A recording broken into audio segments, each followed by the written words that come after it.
Assalamualaikum warahmatullahi wabarakatuh. Perkenalkan, nama saya Oktaviani Ayu Amelia dengan NIM 244162011150 dan saya berasal dari kelas MN24D. Di sini saya akan mempresentasikan hasil penelitian saya terkait teori investasi dari mata kuliah Ekonomi Makro yang dibimbing oleh Pak Tony. Baik, kita langsung masuk ke materi yang pertama, yaitu pengertian dari investasi. Teori investasi dalam ekonomi makro juga membahas tentang perilaku dan pengaruh investasi terhadap pertumbuhan ekonomi dan pendapatan nasional. Investasi merupakan konsep aliran atau flow konsep karena besarnya dihitung selama satu interval periode tertentu. Tetapi investasi akan mempengaruhi jumlah barang modal yang tersedia atau capital stock pada satu periode tertentu. Tambahan stok barang modal adalah sebesar pengeluaran investasi satu periode sebelumnya. Masuk ke teori investasi. Teori investasi juga dibagi menjadi beberapa bagian menurut pendapat. Pertama itu ada teori investasi neoklasikal dan yang kedua itu ada teori investasi Keynesian. Yang pertama kita akan membahas mengenai teori investasi neoklasikal. Teori ini berfokus pada efisiensi pasar dan asumsi bahwa individu dan institusi memiliki informasi yang cukup untuk membuat keputusan investasi rasional. Dalam konteks ini, investasi ditentukan oleh produktivitas marginal dari modal dibandingkan dengan tingkat bunga. Jika produktivitas marginal lebih tinggi dari tingkat bunga, maka investasi akan dilakukan. Teori ini merupakan teori tentang akumulasi kapital optimal. Menurut teori ini, stok kapital yang diinginkan ditentukan oleh output dan harga dari jasa kapital relatif terhadap harga output. Harga jasa kapital pada gilirannya bergantung pada harga barang-barang modal, tingkat bunga, dan perlakuan pajak atas pendapatan perusahaan. Jadi, menurut teori ini, perubahan di dalam output atau harga dari jasa kapital relatif terhadap harga output akan mengubah atau mempengaruhi stok kapital yang diinginkan dan juga diinvestasikan. Yang kedua ada teori investasi Keynesian. Teori ini dikemukakan oleh John Maynard Keynes bahwa keputusan investasi tidak hanya dipengaruhi oleh faktor ekonomi seperti suku bunga dan pendapatan, tetapi juga oleh faktor psikologis dan ketidakpastian di pasar. Menurut Keynes, pemerintah dapat memainkan peran penting dalam menstabilkan ekonomi melalui pengeluaran publik untuk mendorong investasi ketika sektor swasta enggan berinvestasi. Dalam bukunya yang berjudul The General Theory of Employment, Interest and Money pada tahun 1936, John Maynard Keynes mendasarkan teori tentang permintaan investasi atas konsep efisiensi marginal capital atau yang bisa kita sebut dengan Marginal Efficiency of Capital yang bisa disingkat juga dengan MEC. Sebagai suatu definisi kerja, MEC dapat didefinisikan sebagai tingkat perolehan bersih yang diharapkan atau expected net rate of return atas pengeluaran kapital tambahan. Berikutnya ada investasi dalam bentuk barang modal dan bangunan. Yang tercakup dalam investasi barang modal dan bangunan adalah pengeluaran-pengeluaran untuk pembelian pabrik, mesin, peralatan produksi, bangunan atau gedung yang baru. Karena daya tahan modal dan bangunan umumnya lebih dari setahun, seringkali investasi ini disebut sebagai investasi dalam bentuk harta tetap atau fixed investment. Di Indonesia, istilah yang setara dengan fixed investment adalah pembentukan modal tetap domestik bruto atau yang biasa kita singkat PMTDB. Supaya lebih akurat, jumlah investasi yang diperhatikan adalah investasi bersih yaitu PMTDB dikurangi penyusutan. Yang kedua, yaitu ada investasi persediaan. Ya, perusahaan seringkali memproduksi barang lebih banyak daripada target penjualan. Hal ini dilakukan untuk mengantisipasi berbagai kemungkinan. Tentu saja, investasi persediaan diharapkan meningkatkan penghasilan atau keuntungan. Persediaan barang tersebut dikatakan sebagai investasi yang direncanakan atau investasi yang diinginkan karena telah direncanakan. Selain barang jadi, investasi juga dapat dilakukan dalam bentuk persediaan barang baku dan setengah jadi. Baik, selanjutnya ada komponen investasi. Di sini komponen investasi terbagi menjadi beberapa bagian. Yang pertama itu ada investasi swasta yang dilakukan untuk mencari keuntungan. Yang kedua itu investasi pemerintah yang dilakukan untuk memenuhi kebutuhan masyarakat. Dan yang ketiga itu ada investasi campuran untuk memenuhi kebutuhan masyarakat dan mencari mencari keuntungan. Berikutnya ada nilai waktu dan uang. Investasi yang dilakukan saat ini tidak serta-merta menghasilkan peningkatan pendapatan hari ini juga. Dibutuhkan tenggang waktu. Makin tinggi jumlah dan kualitas investasi, biasanya tenggang waktunya makin panjang. Karena itu, pertimbangan pokok dari keputusan investasi adalah berapa nilai sekarang atau present value dari uang yang akan diperoleh di masa mendatang, atau berapa nilai uang masa mendatang atau future value dari jumlah yang kita investasikan saat ini. Jadi nilai waktu dan uang terbagi menjadi beberapa bagian. Yang pertama itu ada nilai sekarang atau present value. Nilai nominal dari sejumlah mata uang belum tentu akan lebih berharga di masa yang akan datang. Hal ini sangat tergantung dari tingkat pembelian investasi yang diinginkan. Dan berikut adalah rumus dari present value.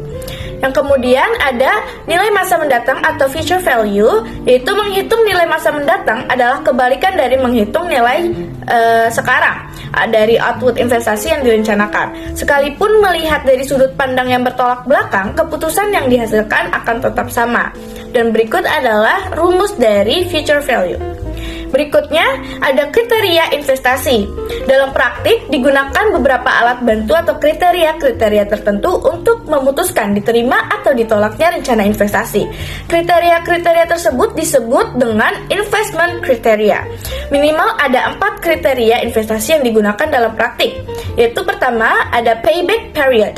Adalah waktu yang dibutuhkan agar investasi yang direncanakan dapat dikembalikan atau waktu yang dibutuhkan untuk mencapai titik impas. Jika waktu yang dibutuhkan makin pendek, proposal investasi dianggap makin baik. Kendati pun demikian, kita harus berhati-hati menafsirkan kriteria payback period ini. Sebab ada investasi yang baru menguntungkan dalam jangka lebih panjang, yaitu lebih dari 5 tahun. Yang kedua ada benefit atau cost ratio, yang dimana mengukur nama yang lebih besar, biaya yang dikeluarkan dibanding hasil output yang diperoleh. Biaya yang dikeluarkan dinotasikan dengan C atau cost. Output yang dihasilkan dinotasikan dengan B atau benefit.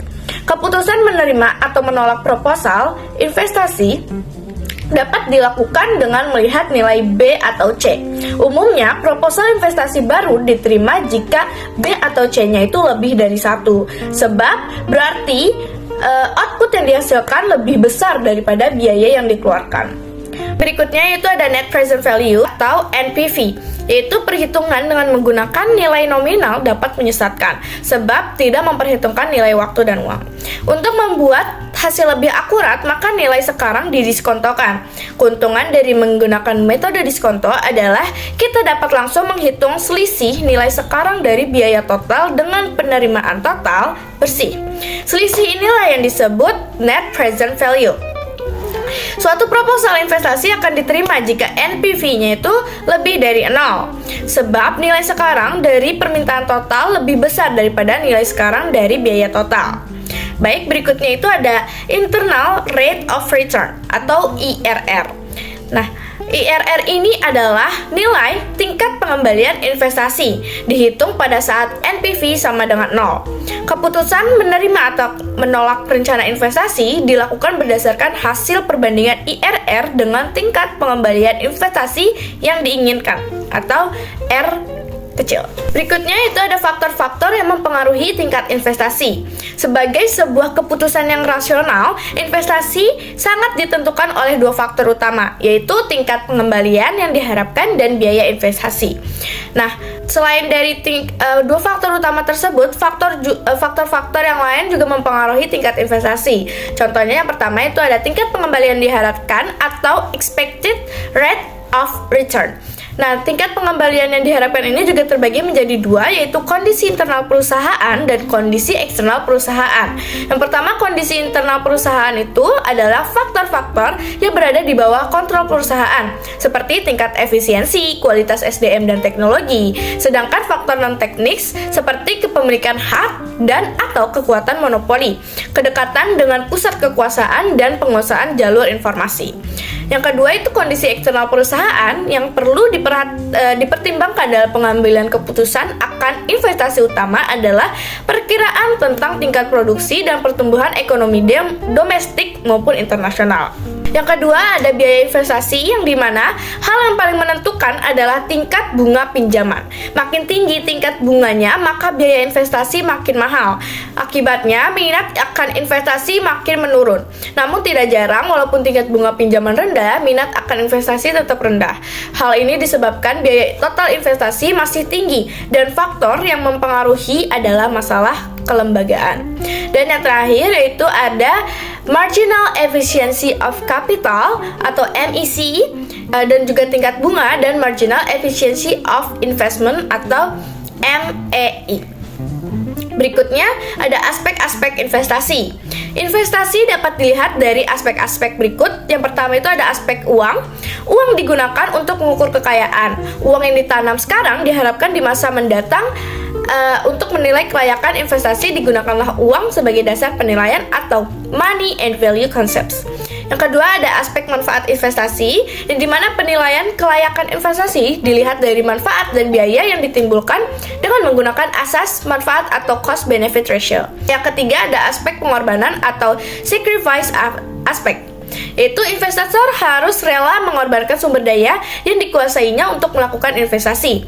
Yang keempat ada aspek harapan atau hope aspect, yaitu secara makro menjaga harapan atau persepsi masyarakat mengenai masa depan yang lebih baik adalah lebih penting dan strategis agar investasi dapat berkembang dengan baik untuk kesejahteraan bersama. Yang kelima ada aspek resiko atau risk aspect, yang seseorang melakukan investasi idealnya harus siap menerima resiko kegagalan. Karena dalam investasi tidak semuanya menghasilkan keuntungan, tetapi ada yang balik modal atau impas atau bahkan merugi atau loss. Yang keenam ada aspek waktu atau time aspect, menilai kelayakan investasi berdasarkan perspektif waktu. Artinya, menerima penerimaan di masa yang akan datang atau future value dengan perspektif nilai present value. Berikutnya ada jenis investasi. Dibagi menjadi dua, yaitu investasi langsung atau direct investment dan investasi tidak langsung atau indirect investment. Yang pertama ada investasi langsung, yaitu investasi pada faktor produksi yang menghasilkan aneka barang dan jasa untuk keperluan konsumsi masyarakat atau lebih dikenal dengan investasi sektorial. Yang kedua ada investasi tidak langsung, yaitu investasi bukan pada faktor produksi, tetapi pada pada sektor keuangan atau financial investment, seperti deposito, saham, obligasi, dan sejenisnya yang menghasilkan jasa keuangan seperti beli saham, beli obligasi, atau reksadana, sertifikat Bank Indonesia atau SBI, surat utang negara atau SUN, baik konvensional maupun syariah, dan investasi pada surat berharga lainnya. Berikutnya ada manfaat investasi. Yang pertama itu ada investasi yang bermanfaat untuk publik. Pada dasarnya hampir semua investasi bermanfaat untuk publik karena menghasilkan barang dan jasa yang dibutuhkan oleh masyarakat, di samping membuka lapangan kerja baru. Namun demikian, untuk lebih jelasnya beberapa investasi yang bermanfaat untuk publik diantaranya adalah investasi di bidang pendidikan, pengembangan sumber daya manusia berupa pembangunan sekolah dan atau universitas, investasi bidang kesehatan, investasi bidang infrastruktur, yaitu jalan, jembatan, pelabuhan, pasar, energi, dan seterusnya, investasi di bidang konservasi sumber daya alam, dan sebagainya. Yang kedua yaitu ada investasi yang bermanfaat untuk kelompok tertentu, pribadi atau rumah tangga. Investasi ini bermanfaat untuk sekelompok orang tertentu, seperti investasi di bidang sarana prasarana keagamaan yang bermanfaat untuk kelompok agama tertentu. Investasi bidang olahraga tertentu yang bermanfaat bagi kelompok tertentu. Sedangkan investasi yang bermanfaat bagi pribadi atau rumah tangga, contohnya adalah investasi untuk membangun perumahan pribadi, pendidikan pribadi, usaha pribadi yang semuanya bermanfaat untuk pribadi maupun keluarga. Baik, jadi kesimpulan dari teori investasi ini yaitu teori investasi dalam ekonomi makro mencakup berbagai perspektif yang membantu memahami bagaimana keputusan investasi dibuat.